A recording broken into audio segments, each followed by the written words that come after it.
Welcome to master mind of GK. एक बार फिर से आप लोग का स्वागत है मास्टर माइंड ऑफ जीके में। फ्रेंड्स, आज हम लोग बिहार एसआई पीटी के लिए फुल प्रैक्टिस सेट देखेंगे, जिसमें टोटल 100 प्रश्न है।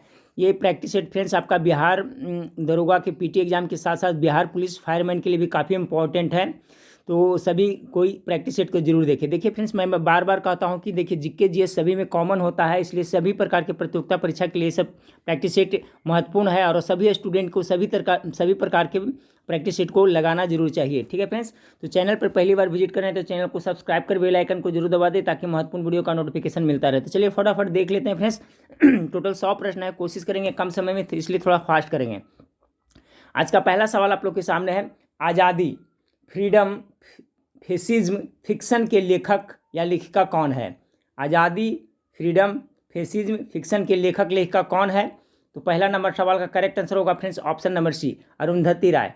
पहला नंबर सवाल का राइट आंसर हो जाएगा ऑप्शन नंबर सी। सवाल नंबर 2 देखिए, ग्रीष्मकालीन ओलंपिक खेलों की 100 मीटर की दौड़ में क्वालिफाई करने वाली धावका कौन है? 2 नंबर सवाल का जो करेक्ट आंसर होगा फ्रेंड्स ऑप्शन नंबर ए, द्युति चंद है। ठीक है, द्युति चंद है जो आपका ग्रीष्मकालीन ओलंपिक खेलों की 100 मीटर की दौड़ में क्वालिफाई करने वाली धावका है। देखिए इसमें कुछ प्रश्न है जो करंट अफेयर से भी आपको देखने को मिलेंगे। सवाल नंबर 3 को देखिए फ्रेंड्स, भारत सरकार 2010 से 20 दशक को क्या नाम दिया गया है? 3 नंबर सवाल का राइट आंसर हो जाएगा ऑप्शन नंबर सी, नवाचार का दशक नाम दिया गया है। चौथा, भारत का सबसे लंबा नदी रोपवे किस नदी पर है? 4 नंबर सवाल का जो करेक्ट आंसर होगा फ्रेंड्स ऑप्शन नंबर डी, किस पे है? तो इसका आपका ब्रह्मपुत्र नदी पे है। 5 नंबर सवाल को देखिए, 5 नंबर सवाल है, पोषण अल्पता को दूर करने के लिए भारत सरकार के द्वारा चलाई गई योजना किस नाम से जाना जाता है? तो 5 का राइट आंसर हो जाएगा ऑप्शन नंबर ए, सुपोषितमा अभियान। ये पोषण अल्पता को दूर करने के लिए भारत सरकार द्वारा जो अभियान चलाया जा रहा है, योजना जो चलाया जा रहा है, उसका क्या नाम है? 5 का करेक्ट आंसर हो जाएगा सुपोषितमा अभियान। 6 नंबर सवाल को देखिए, राज्य खाद्य सुरक्षा सूचकांक 2019-20 में प्रथम स्थान किस राज्य को प्राप्त हुआ है?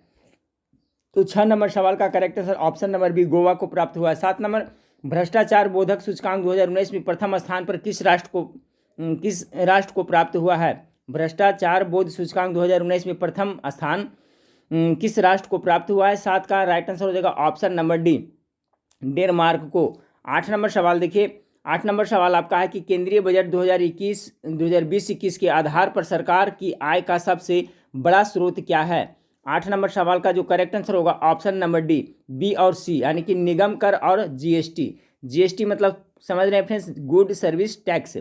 चलिए अगला सवाल देखते हैं। 9 नंबर सवाल, भारत का राजकीय घाटा 2020-21 में कितने प्रतिशत रहने का अनुमान है? 9 का right answer option number B होगा, 3.5%। 10 नंबर सवाल, अमेरिकी ओपन टेनिस 2020 में पुरुष वर्ग का एकल खिताब किसने जीता? 10 का right answer option number B होगा, डोमिनिक थिएम ने जीता है। 10 का right answer option number B होगा।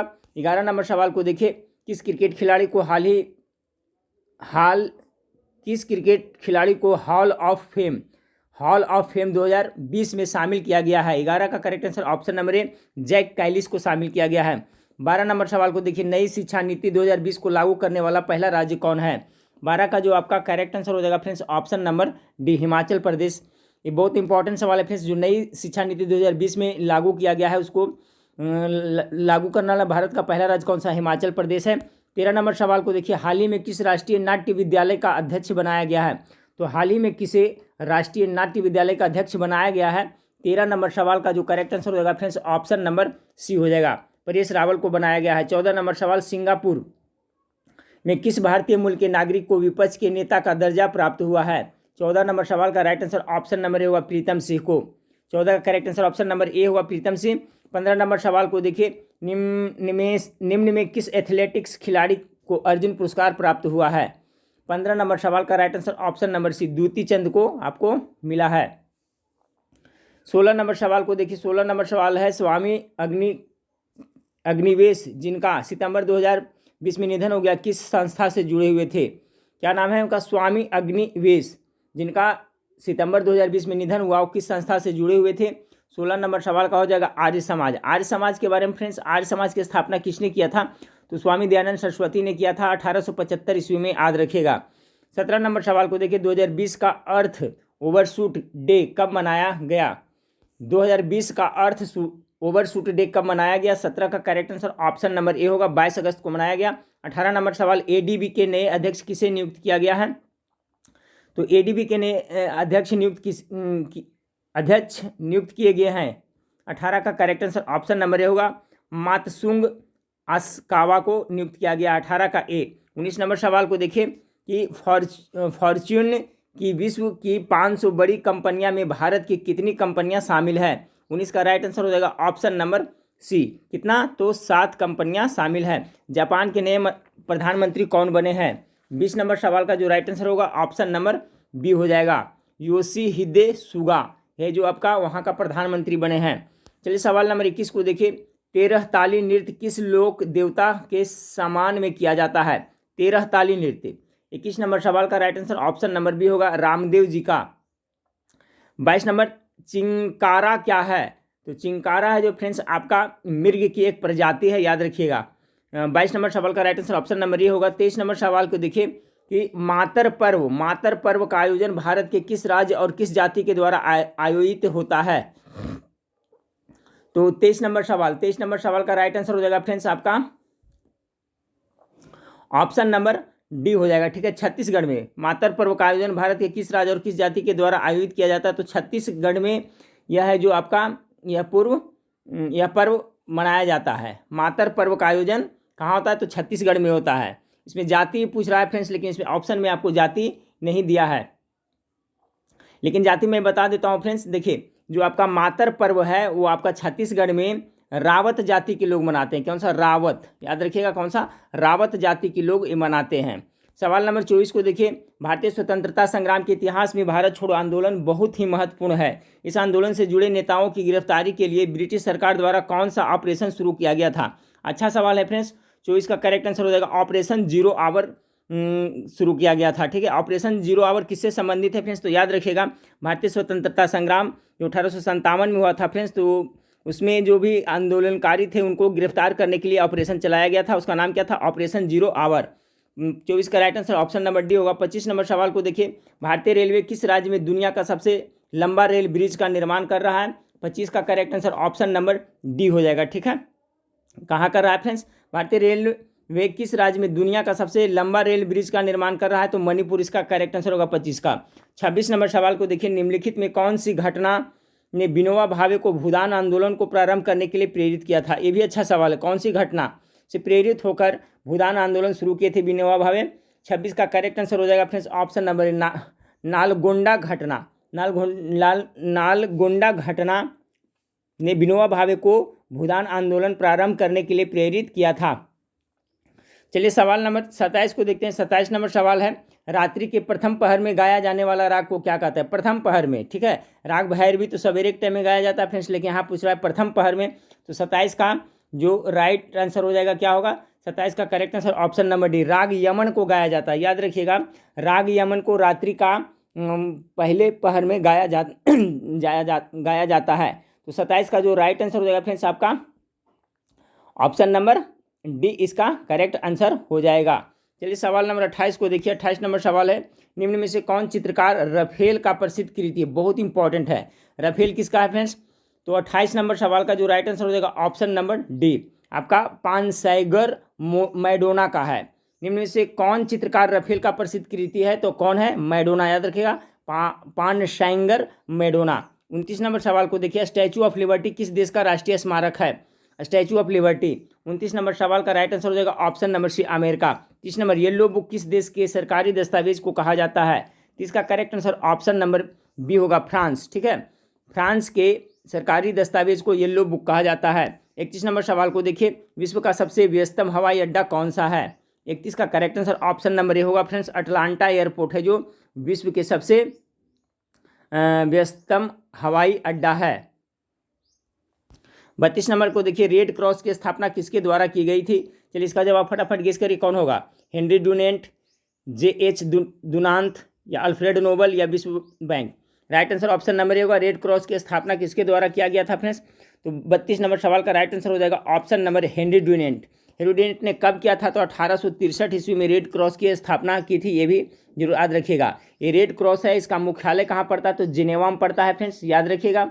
रेड क्रॉस का जो मुख्य उद्देश्य क्या है? ये युद्ध या विपदा के समय में कठिनाइयों में राहत दिलाने का काम ये रेड क्रॉस कराता है। तो इससे संबंधित प्रश्न पूछा जाता है, याद रखिएगा। रेड क्रॉस की स्थापना किसके द्वारा की गई थी? हेनरी ड्यूनेंट के द्वारा 1863 ईस्वी में। और कब? तो 1863 में बता चुका हूँ फ्रेंड्स। और किसके लिए? तो देखिए आपका इसका मुख्य उद्देश्य है युद्ध या विपदा के समय में जो भी कठिनाई में रहते हैं लोग उसको राहत पहुँचाता है। 33 नंबर सवाल को देखिए, हॉकी गेंद की परिधि कितनी होती है? 33 नंबर सवाल का करेक्ट आंसर क्या होगा? 33 का correct answer option number B होगा। 22.3 से लेकर के 22.4 सेंटीमीटर होता है हॉकी गेंद की परिधि। अच्छा सवाल है, याद रखिएगा। 34 नंबर सवाल, किस पुरस्कार को ग्रीन ऑस्कर पुरस्कार भी कहा जाता है? ग्रीन ऑस्कर पुरस्कार किसे कहा जाता है? 34 नंबर सवाल का करेक्ट आंसर हो जाएगा ऑप्शन नंबर सी, गोल्डन पांडा पुरस्कार को कहा जाता है। चलिए सवाल नंबर 35 को देखते हैं। 35 नंबर सवाल आपका, इंदिरा गांधी शांति पुरस्कार 2019 किसे प्रदान किया गया है? 35 का जो करेक्ट आंसर हो जाएगा friends option number B, sir David Attenborough को दिया गया है। 36 नंबर सवाल, निम्न में से कौन जानवर रेशे को अच्छी तरह नहीं पचा पाता है? निम्न में से कौन जानवर रेशे को अच्छी तरह से नहीं पचा पाता है? तो आपका 36 नंबर सवाल का राइट आंसर हो जाएगा ऑप्शन नंबर डी, सुअर। निम्न में से कौन जानवर है जो रेशे को अच्छी तरह से नहीं पचा पाता है? तो सुअर है जो नहीं पचा पाता है। 37 नंबर, पोलियो के टीके का खोज किसने किया था? तो किसने किया था? जॉन साल्क ने किया था। 37 का correct answer option number B होगा। 38, निम्नलिखित में से किसके तुल्य गति से गतिमान कणों पर न्यूटन का गतिकी नियम लागू नहीं होता है? 38 नंबर सवाल का right answer option number A, Prakash हो जाएगा। चलिए सवाल नंबर 39 को देखें, वायु के सापेक्ष किसी द्रव्यमान मध्य के अपवर्तनांक के संबंध में निम्नलिखित में से कौन सा कथन सही है? वायु के सापेक्ष किसी द्रव्यमान माध्यम के अपवर्तनांक के संबंध में निम्नलिखित में से कौन सा कथन सही है? 39 का जो राइट आंसर होगा फ्रेंड्स ऑप्शन नंबर डी, यह हमेशा एक से अधिक होता है। चलिए सवाल नंबर 40 को देखिए। सवाल नंबर 40 आपका है कि प्राकृतिक रबर का बहुलक है। तो प्राकृतिक रबर का बहुलक कौन है फ्रेंड्स? आपको पता होगा इसका, तो गेस करें 40 का। तो आइसोप्रीन करेक्ट आंसर होगा। फ्यूज में प्रयुक्त होने वाली तार की विशेषता क्या होती है? ये देखिए सवाल बार बार पूछा जाता है, याद रखिएगा। तो 41 नंबर सवाल का क्या हो जाएगा right answer option number C, उच्च प्रतिरोध, ठीक है, और निम्न गलनांक। निम्न गलनांक रहेगा तभी तो फ्यूज का तार जल्दी गल जाएगा ज़्यादा कुछ गड़बड़ होने पर। तो ऑप्शन नंबर सी इसका करेक्ट आंसर होगा। 42 नंबर सवाल को देखिए, निम्नलिखित में से किसने सर्वप्रथम 14 सूफी संप्रदायों अथवा सिलसिलों का उल्लेख किया है? 42 नंबर सवाल का right answer option number Abul Fazal हो जाएगा। 43 नंबर सवाल को देखिए, आकाश का नीला किसके कारण दिखाई देता है? चलिए ये सवाल बहुत बार मैं बताया हूँ, गेस करिए इसका राइट आंसर क्या होगा। तो इसका जो राइट आंसर हो जाएगा फ्रेंड्स ऑप्शन नंबर बी, प्रकाश में वायु के कणों द्वारा सूर्य प्रकाश का परिकिरण। ऐसे डायरेक्ट पूछा जाता है फ्रेंड्स कि आकाश नीला दिखाई किसके देता है? आकाश नीला किसके कारण दिखाई देता है? तो प्रकाश के परिकिरण के कारण दिखाई देता है। 44 नंबर सवाल को देखिए फ्रेंड्स, निम्न में से कौन सा कथन सही है? तो 44 नंबर सवाल का राइट आंसर क्या होगा? ऑप्शन नंबर सी हो जाएगा, शरीर में सारा रक्त किडनी के माध्यम से शुद्ध होता है। बिल्कुल सही। जो मेन प्यूरिफाई करता है ब्लड को कौन? किडनी यानी वृक्क करता है। 44 का right answer option number C हो जाएगा। 45 नंबर सवाल को देखिए, ट्रिपल एंटीजन एक बच्चे को दी जाती है। ट्रिपल एंटीजन एक बच्चे को दी जाती है। तो 45 का correct answer option number B, कौन है? डिप्थीरिया, कुकुर खांसी, टिटनेस को रोकने के लिए ट्रिपल एंटीजन, ठीक है फ्रेंड्स। तो इसका आप लोग याद रखिएगा, ट्रिपल एंटीजन है जो जिसको क्या एक तरह से कहते हैं डीपीटी कह सकते हैं फ्रेंड्स, डीपीटी, डिप्थीरिया और आपको क्या होगा कुकुर खांसी और टिटनेस के लिए दिया जाता है। तो 45 नंबर का right answer option number B हो जाएगा। देखिए इसमें एक क्वेश्चन इस तरह से भी पूछा जाता है, ट्रिपल एंटीजन एक बच्चे को दी जाती है तो डिप्थीरिया, कुकुर खांसी और टिटनेस को रोकने के लिए, और इसी को ट्रिपल एंटीजन को क्या कहा जाता है? डीपीटी कहा जाता है, ठीक है। तो क्वेश्चन इस तरह से भी पूछा था, डीपीटी टीका है जो किसके लिए लगाया जाता है? तो ही डिप्थीरिया, कुकुर खांसी और टिटनेस को रोकने के लिए। 46 नंबर सवाल को देखिए, हाइड्रोजन बम का कार्य सिद्धांत क्या है? चलिए तो बहुत बार बताया हूँ फ्रेंड्स कि हाइड्रोजन बम है जो आपका सूर्य पे जो फंक्शन होता है उसी पे आधारित है। तो सूर्य पे कौन सा फंक्शन होता है? नाभिक के संलयन होता है। तो इसका भी राइट आंसर क्या हो जाएगा? नाभिक के संलयन हो जाएगा। तो 46 नंबर सवाल का right answer option number deuterium का नाभिक के संलयन होता है। चलिए अगला सवाल है, वायुमंडल में अपेक्षित आर्द्रता मापी जाती है। हाइग्रोमीटर कहाँ ऑप्शन में है जो होगा वही होगा फ्रेंड्स। 47 का करेक्ट आंसर क्या होगा? वायुमंडल में अपेक्षित आर्द्रता मापी जाती है तो हाइग्रोमीटर के द्वारा ऑप्शन नंबर 20 का करेक्ट आंसर हो जाएगा। 48 नंबर सवाल को देखिए, साबुन के बुलबुले के अंदर का दाब क्या होता है? 48 का राइट आंसर हो जाएगा ऑप्शन नंबर ए, वायुमंडल दाब से अधिक होता है। चलिए 49 नंबर सवाल को देखते हैं कि एक प्याले में स्थिर अवस्था में स्थित तरल के बारे में निम्नलिखित में से कौन सा कथन सही है? 49 नंबर सवाल का जो राइट आंसर होगा ऑप्शन नंबर बी, ठीक है, ऑप्शन नंबर बी जो सही है, केवल 2 और 3। दाब भित्तियाँ पर पड़ता है, दाब तरल में हर जगह रहता है। यही आपका सही है। चलिए सवाल नंबर 50 को देखिए फ्रेंड्स कि ए ध्रुवों पर 10 ग्राम सोना खरीदता है। यदि वह भूमध्य रेखा पर उसे सोने को तौलता है तो क्या होगा। तो देखिए ध्रुवों पर किसी भी वस्तु का भार अधिकतम होता है और यहाँ पर क्या होता है आपका भूमध्य रेखा पर कम होता है। तो 50 का राइट आंसर क्या होगा, ऑप्शन नंबर डी, सोने का भार मामूली रूप से कम हो जाएगा। ठीक है, वहाँ पर कम हो जाएगा, ध्रुवों पर अधिक होता है। 51 नंबर सवाल है, चर्चा में रहा नगरोटा किस राज्य में स्थित है। तो 51 नंबर सवाल का जो राइट आंसर होगा फ्रेंड्स आपका ऑप्शन नंबर सी हो जाएगा, जम्मू कश्मीर में है। ठीक है, आपका नगरोटा है जो जम्मू कश्मीर में स्थित है। 52 नंबर सवाल को R37 प्रकार का सावधान का प्रमाण कहाँ से प्राप्त हुआ है। ठीक है, R30 प्रकार का समाधान, ठीक है, समाधान का प्रमाण कहाँ से प्राप्त हुआ है। शव मतलब समझ रहे हैं फ्रेंड्स, जो मृत शरीर होता है, तो समाधान कर रहा है। तो 52 नंबर सवाल का राइट आंसर हो जाएगा हड़प्पा से प्राप्त हुआ। 53 नंबर सवाल, किस वैदिक ग्रंथ में सर्वप्रथम वर्ण शब्द का प्रयोग मिलता है। बहुत अच्छा सवाल है फ्रेंड्स, चलिए फटाफट गेस करिए, किस वैदिक ग्रंथ में सर्वप्रथम वर्ण शब्द का प्रयोग मिलता है। तो 53 नंबर सवाल का करेक्ट आंसर क्या होगा, ऋग्वेद होगा, अथर्ववेद होगा, सामवेद या यजुर्वेद। 53 का करेक्ट आंसर ऑप्शन है ऋग्वेद में। ठीक है, याद रखिएगा वर्ण शब्द का प्रयोग सर्वप्रथम ऋग्वेद में मिला है। अगला सवाल 54 नंबर सवाल, हाँ फ्रेंड्स, तो सवाल नंबर 54 को देखिए। 54 नंबर सवाल है, निम्नलिखित युगों पर विचार करना है। तो देखिए कौन कौन सही है आपका, सुमेलित कौन कौन है। एसिटिक अम्ल सिरका, ये तो आपका बिल्कुल सही है। ऑक्जेलिक अम्ल गलत है, क्योंकि ऑक्जेलिक अम्ल किस में पाया जाता है, टमाटर में पाया जाता है। कार्बनिक अम्ल सोडा वाटर, ये भी सही है। टार्टेरिक अम्ल अंगूर में और इमली में पाया जाता है, ये भी सही है। यानी कि एक हो गया और 1, 3 और 4, 1, 3, 4 किस में, ऑप्शन नंबर सी इसका करेक्ट आंसर हो जाएगा। 55 नंबर सवाल को देखिए, जैन दर्शन के अनुसार सृष्टि की रचना एवं पालन पोषण कौन करता है। 55 का करेक्ट आंसर हो जाएगा ऑप्शन नंबर ए, सार्वभौमिक विधान से हुआ है। देखिए जैन धर्म के अनुसार सृष्टि जो संसार है उसकी रचना और पालन पोषण किसके द्वारा हुआ, तो सार्वभौमिक विधान से हुआ। याद रखिए बहुत अच्छा सवाल है, जैन धर्म के अनुसार। 56 नंबर सवाल को देखिए, प्रारंभिक गणतंत्र में कौन शामिल है। प्रारंभिक गणतंत्र में कौन शामिल है, तो इसका राइट आंसर हो जाएगा 56 का डी, सभी हो जाएगा। शाक्य, लिच्छवी और मल सभी शामिल है। 57 नंबर सवाल को देखिए, निम्नलिखित में से विदेशी यात्रियों पर विचार करें। तो 57 नंबर सवाल का जो राइट आंसर होगा फ्रेंड्स देख लिए, निकोली डी कॉन्टे, फिर है आपका नूनीज और फिर बारबोसा। इन यात्रियों में से किसने विजयनगर साम्राज्य में प्रचलित सती प्रथा का उल्लेख किया था। तो इसका राइट आंसर ऑप्शन नंबर ए हो जाएगा, 1, 2, 3 सभी ने किया था। ठीक है, 57 का राइट आंसर ऑप्शन नंबर ए होगा। 58 नंबर सवाल को देखिए, सर्वप्रथम किसने नियमित रूप से सोने का सिक्का का प्रचलन में लाया था। नियमित रूप से करा है। 58 का जो राइट आंसर होगा फ्रेंड्स ऑप्शन नंबर ए हो जाएगा। ठीक है, ऑप्शन नंबर ए, भीम कडफिसेस।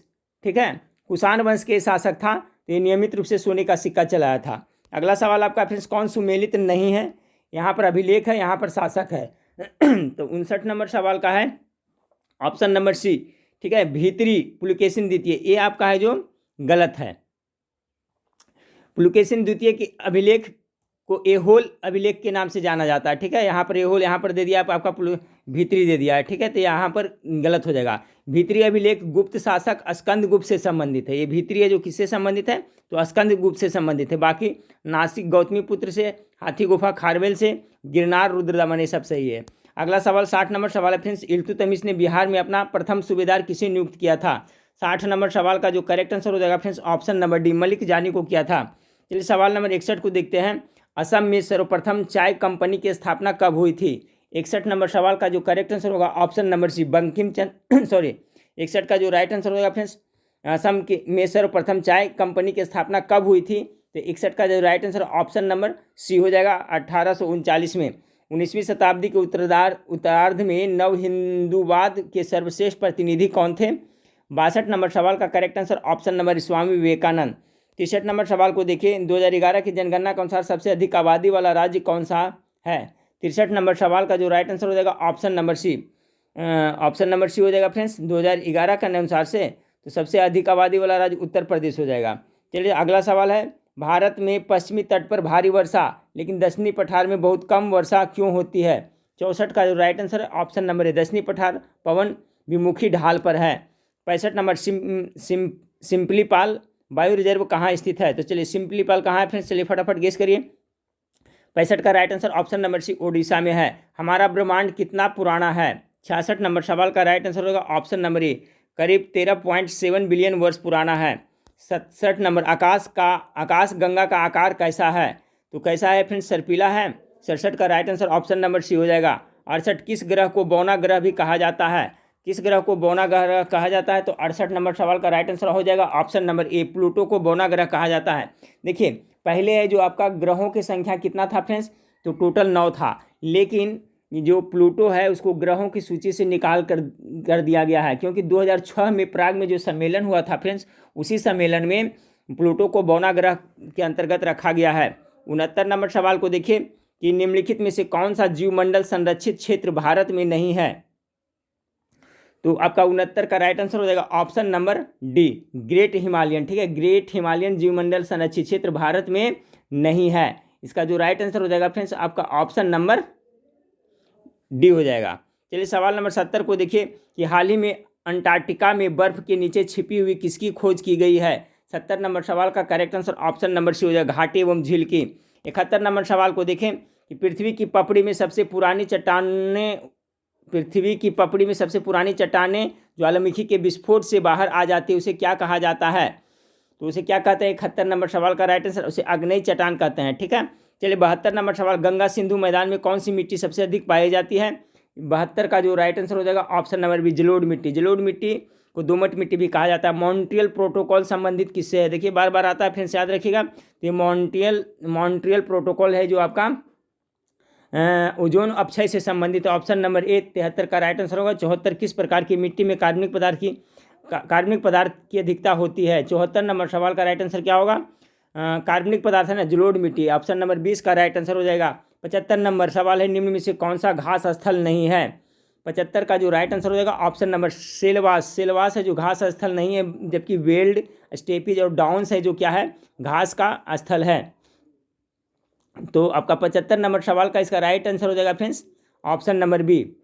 देखिए विश्वतीय वर्षा वन को अमेजन नदी घाटी में सेलवास कहा जाता है। ठीक है, सेलवास वन सदाबहार वन का उदाहरण है। सेलवास है जो वन का उदाहरण, जबकि वेल्ड, स्टेपीज, डाउन्स ये सभी है जो घास का मैदान। जैसे डाउन्स आपका कहाँ पड़ता है? ऑस्ट्रेलिया के घास के मैदान को कहा जाता है, अफ्रीका का वेल्ड कहा जाता है, और स्टेपीज आपका यूरोप के जो मैदान है फ्रेंड्स उसको क्या कहा जाता है?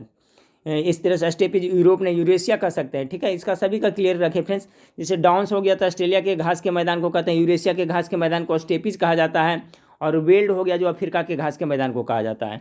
तो 75 नंबर सवाल के पूछा जा रहा था सवाल आपका कि कौन सा घास स्थल नहीं है? तो यह नहीं, सेलवास है सदाबहार वन के उदाहरण है।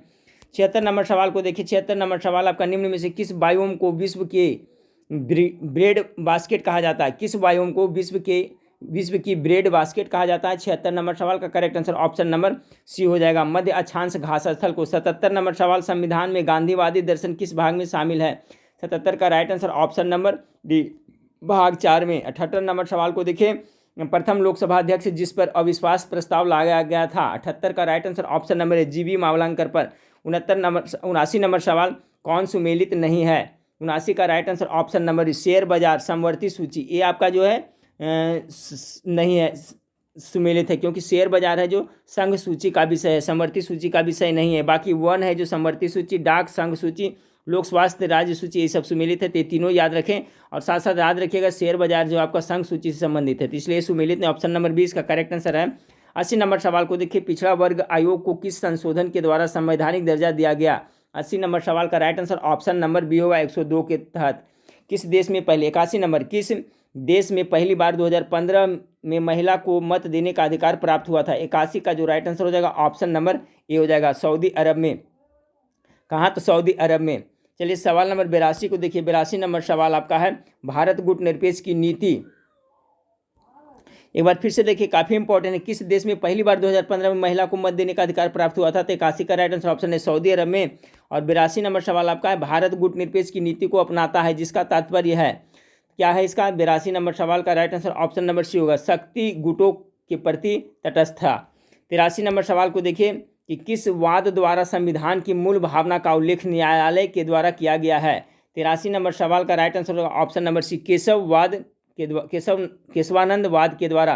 किस वाद के द्वारा संविधान की मूल भावना का उल्लेख न्यायालय के द्वारा किया गया? तो option number C correct answer होगा। 84 नंबर सवाल को देखिए, केंद्रीय विधानसभा का प्रथम भारतीय अध्यक्ष थे? 84 नंबर सवाल का जो राइट आंसर होगा friends option number B, Vithalbhai Patel. 84 का बी। 85 नंबर सवाल, लोकतांत्रिक प्रणाली के लिए निम्न में से कौन सा तत्व आवश्यक नहीं है? 85 का right answer option number D, संघीय प्रणाली जो आवश्यक नहीं है, बाकी सार्वभौमिक मताधिकार, अवसर की समानता, स्वतंत्रता एवं निष्पक्ष चुनाव जरूरी है।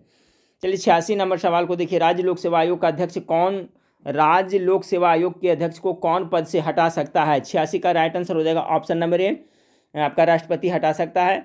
सीएजी किसका एक मित्र और मार्गदर्शक होता है?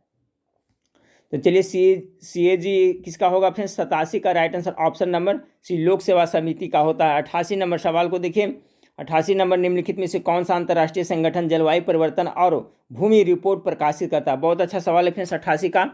इसका राइट आंसर हो जाएगा ऑप्शन नंबर डी, जलवायु परिवर्तन पर अंतर सरकारी पैनल द्वारा। चलिए 89 नंबर सवाल आपका है, बिहार में पहली बार राष्ट्रपति शासन कब लागू किया गया था? 89 का जो राइट आंसर होगा ऑप्शन नंबर डी, 1968-69 में बिहार में पहली बार राष्ट्रपति शासन लागू किया गया था, जो कितना 242 दिन तक रहा था। ठीक है, कितने दिनों तक रहा था? तो 242 दिन तक। चलिए 90 नंबर सवाल को देखते हैं। 90 नंबर सवाल आपका है कि पंचायती राज व्यवस्था के तहत न्याय पंचायत गठित किए जाने का प्रस्ताव किया था, किसने किया था? ये भी अच्छा सवाल है। ये किया था अशोक मेहता समिति ने। ऑप्शन नंबर ए इसका जो राइट आंसर हो जाएगा 90 का। 91 नंबर सवाल, अप्रैल जून 2020 से 21 में भारत का जीडीपी दर क्या रही? ये भी इंपॉर्टेंट सवाल है। 91 नंबर का right answer option number C, -23.9%, समझ सकते हैं। चलिए 91 का right answer option number C हो गया फ्रेंड्स। चलिए सवाल नंबर 92, अवमूल्यन किए जाने का मूल्य उद्देश्य क्या है? तो 92 नंबर सवाल का जो राइट आंसर हो जाएगा ऑप्शन नंबर डी, व्यापार घाटा को कम करना। ठीक है, 92 नंबर सवाल का right answer option number D हो जाएगा। और अवमूल्यन किए जाने का मूल उद्देश्य क्या है? तो 92 का right answer option number D, व्यापार घाटा को कम करना है। चलिए 93 नंबर सवाल है फ्रेंड्स, भुगतान संतुलन में शामिल होता है, क्या शामिल होता है? 93 नंबर सवाल का राइट आंसर हो जाएगा ऑप्शन नंबर सी। ठीक है, भुगतान संतुलन में आपका दृश्य और अदृश्य वस्तु दोनों शामिल होता है। अच्छा सवाल है फ्रेंड्स कि भुगतान संतुलन में कौन शामिल होता है? तो दृश्य और अदृश्य वस्तु दोनों शामिल होता है। 94 नंबर सवाल को देखिए, बंगाल में ब्रिटेन की वस्तुओं के बहिष्कार का सुझाव सर्वप्रथम किसके द्वारा दिया गया? 94 नंबर सवाल का राइट आंसर हो जाएगा option number D, Krishna Kumar Mishra की साप्ताहिक पत्रिका संजीवनी के द्वारा। चलिए अब 95 नंबर सवाल को देखते हैं फ्रेंड्स, मुद्रास्फीति से किस वर्ग को लाभ होता है? चलिए 95 का राइट आंसर क्या होगा? ऑप्शन नंबर ये हो जाएगा ना, लेनदार को, यानी कि व्यापारी को ना, सॉरी 95 नंबर सवाल है। हाँ, मुद्रास्फीति से किस वर्ग का रहा है? तो किस वर्ग का रहेगा फ्रेंड्स? तो व्यापारी वर्ग को सबसे ज़्यादा आपको क्या होता है? लाभ होता है। 95 का राइट आंसर हो जाएगा फ्रेंड्स आपका ऑप्शन नंबर ए, मुद्रास्फीति से व्यापारी उत्पाद वर्ग आदि को लाभ बहुत ज़्यादा होता है। 96 नंबर सवाल मैथ का है फ्रेंड्स। ठीक है, तो मैथ का सोल्यूशन अलग से मैं दूंगा। 96 का जो राइट आंसर है देख लीजिए, 96 का राइट आंसर आएगा फ्रेंड्स आपका ऑप्शन नंबर सी आएगा। ठीक है, 3:4 आएगा। अब देखिए आगे है फ्रेंड्स क्या है 97, नहीं तो मुँह जवानी बन जाएगा फ्रेंड्स कि 2/3, 4/9 और 5/6 का एलसीएम क्या होगा? ये देखिए किस तरह से बना सकते हैं इसको। एलसीएम जब इस तरह से भिन्न का एलसीएम रहेगा फ्रेंड्स, तो अंश का क्या करते हैं हम लोग, ऊपर वाला का एलसीएम कर लेते हैं, नीचे वाला का क्या करते हैं, महत्तम समार्थ करते हैं, HCF कर लेते हैं। तो ऊपर का कितना एलसीएम आएगा? 2 यानी 20 आएगा। देखिए एक मरतबा लगाएं तो 2 2 दूने 4 5, यानी कि 5 दूने 10 दूने 20, ऊपर कितना आया? 20 आया। और इसका जब निकालिएगा महत्तम समवर्तक यानी कि HCF निकालिएगा, तो देखिए इसमें कॉमन फैक्टर कौन, 3 3 9, 3 दूनी 6, 3 आएगा, यानी 20/3 इसका करेक्ट आंसर हो जाएगा ऑप्शन नंबर बी। तो देखिए जब भी इस तरह के अगर आपसे पूछा जाए भिन्न दिया हुआ रहे और इसका एलसीएम रहेगा, तो ऊपर वाला का एलसीएम कर दीजिएगा, नीचे वाला का क्या कर देगा आपका HCF कर दीजिएगा। ठीक है, यानी कि आपका महत्तम समवर्तक, और तो वही इसका आंसर हो जाएगा। चलिए इसका 98 नंबर सवाल, इसको तो 98 का right answer option number D आएगा। ठीक है फ्रेंड्स, बताता हूँ, इसका right answer option number D आएगा। 99 नंबर सवाल है फ्रेंड्स, इसका जो राइट आंसर आएगा 99 नंबर सवाल का जो राइट आंसर आएगा आपका 4 रुपया आएगा, यानी कि option number D correct answer होगा। फिर आपका है क्या है 100 नंबर सवाल है, 8% वार्षिक साधारण ब्याज की दर से कौन सा धन 4 वर्ष में इतना हो जाएगा? तो सिंपल है फ्रेंड्स, इसको 2 मेथड से बना सकते हैं। इस तरह से भी बना सकते हैं इसको, जैसे कि आपका कह रहा है ये आपका मिश्र धन दिया हुआ है, ये आपका वर्ष दिया हुआ है, ये 8%, तो आपको क्या पूछ रहा है? मूलधन पूछा जा रहा है। तो देखिए ब्याज बराबर क्या थी, इस तरह से हम लिख सकते हैं ब्याज बराबर फार्मूला क्या होता है, तो ब्याज बराबर होता है मूलधन, मूलधन कुछ नहीं दिया हुआ तो मूलधन गुने समय, ठीक है, मूलधन गुने समय कितना है 4 है, गुने कितना दर बटा कितना हो जाएगा 100 हो जाएगा। ये है आपका ब्याज का फार्मूला। और ये ब्याज निकला उसमें अगर जो हम मूलधन जोड़ देते हैं तो ये मिश्रधन के बराबर हो जाएगा, ठीक है। तो मूलधन तो निकालना ही है, तो यहाँ पर पी है और ये आपका ब्याज में हम फिर पी जोड़ दिए तो ये क्या हो गया मिश्रधन, तो इतना बराबर हम लोग क्या लिख सकते हैं 6600 दिया हुआ है, ठीक है। अब देखिए कि इक्वेशन बन गया, इक्वेशन बन गया तो यहाँ से आपका पी का मान निकल जाएगा, ऑप्शन नंबर 20 का करेक्ट आंसर होगा, ठीक है फ्रेंड्स। तो देखिए थोड़ा फास्ट किए फ्रेंड्स, 100 प्रश्न था, ठीक है। तो ये बिहार एसआई के साथ साथ सभी प्रकार के प्रतियोगिता परीक्षा के लिए महत्वपूर्ण है। तो इसी तरह से फ्रेंड्स कुछ ना कुछ प्रत्येक दिन देखते रहें, कैसा भी प्रैक्टिस सेट हो कंटिन्यू रखें, स्टडी कंटिन्यू रखें, इसी धीरे धीरे ही आपका तैयारी होती है फ्रेंड्स। तो नेक्स्ट वीडियो में फिर मिलते हैं, देखने के लिए थैंक यू, धन्यवाद।